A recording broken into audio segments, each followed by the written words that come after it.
Salut à tous, j'espère que tout le monde va bien. On se retrouve aujourd'hui pour la market update sur BTC, le Forex et le Gold. Donc, le BTC, il a enfin pris les lots dont je vous parlais ici, d'accord? Au niveau de la liquidité. Il n'a toujours pas pris de la liquidité externe. Là, cette nuit, bah, on a eu un big rebond pendant qu'on était entre guillemets en train de dormir. Donc moi, personnellement, j'avais mon short, si vous vous rappelez, j'avais ouvert ici.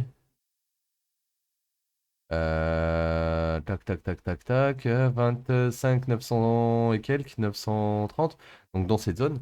Le problème, c'est que vu que j'ai pris mon TP1 ici et que bah, je me suis réveillé, j'avais mis mon SLABE pour le reste de ma pause, on m'a sorti ici. Donc ben, j'ai une partie de ma position qui s'est fait BE, mais bon, le plus gros était TP. Donc là, ce que je vois en 15 minutes, c'est que on est potentiellement dans la POI au-dessus de l'IDM, donc la décisionnelle, et que dans cette POI, on pourra avoir un retracement. Maintenant, si cette POI ne tient pas, on va sûrement aller jusqu'à la POI M15. D'accord? Donc le haut de la leg. Faut comprendre un truc, c'est que le mouvement sera fini à partir du moment où on aura une clôture au-dessus de la bulle du haut. D'accord? Là, on est toujours dans le retracement interne de ce mouvement qui est descendu et qui a pris le plus bas précédent. Donc là, ce mouvement peut même remonter jusqu'à 26 300, il n'y a pas de souci. Tant qu'il ne casse pas au-dessus et qu'il ne break pas en clôture au-dessus d'ici, on n'a pas de changement de structure. Ok? Donc, on a une POC à 26 225. C'est possible qu'on aille le tester.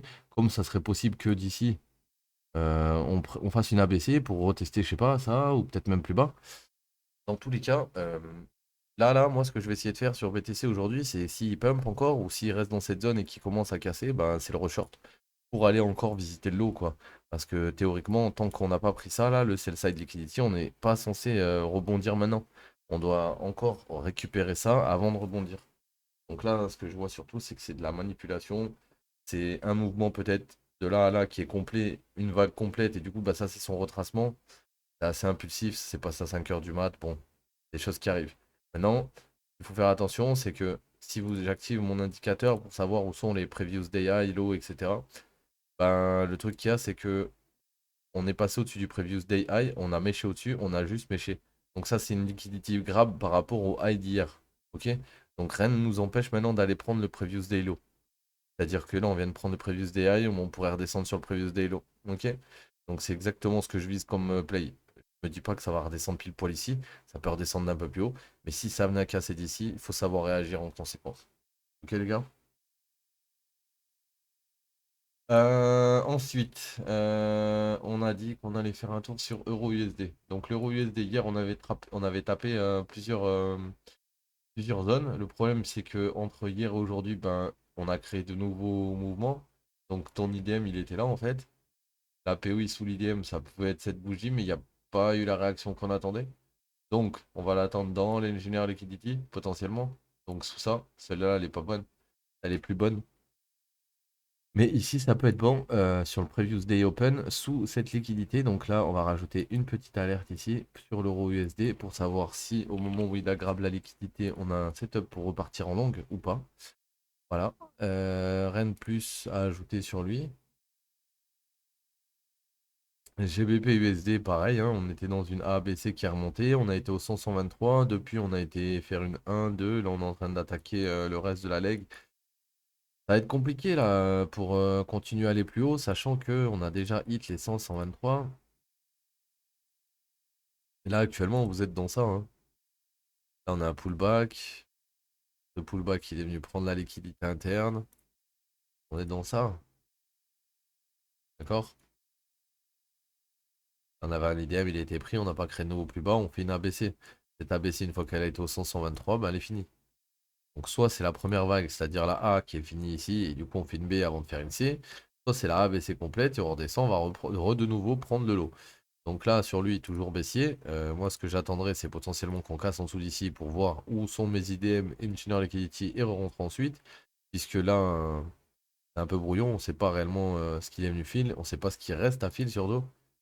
Donc, faut voir. Faut voir ce qu'il va faire quand il va revenir dans sa POI en bas. Si ça tient, on continue de monter. Si ça tient pas et qu'on prend l'eau, on a une nouvelle structure qui est descendue. Et dans cette structure, on a des IDM, Engineer Liquidity, et ça sera pas très compliqué à trouver l'entrée. On va finir avec le gold. Le gold qui a 19-19. Ok, ouais, non. Pour l'instant, pas de rebond sur le gold. On va voir sur l'Engineer Liquidity. On arrive dessus dans pas longtemps. Voir si éventuellement on peut avoir un play dans cette zone. C'est pas obligatoire. Je pense que si on rebondit ici, ça va être pour aller chercher les liquidités qui sont ici, là, aux alentours de 27-28. Et si jamais on rebondit ici, l'objectif final, ça sera d'aller chercher 30. Pourquoi? Parce que c'est le dernier plus haut et que ben, là, on avait un plus haut, on est venu le chercher ici. Là, on avait un plus haut, on est venu le chercher ici. Là, on avait un plus haut, on est venu le chercher ici. Donc, ainsi de suite. Donc, si là, ça tient, boum, 1,30-80, c'est clairement faisable. Ok, les gars?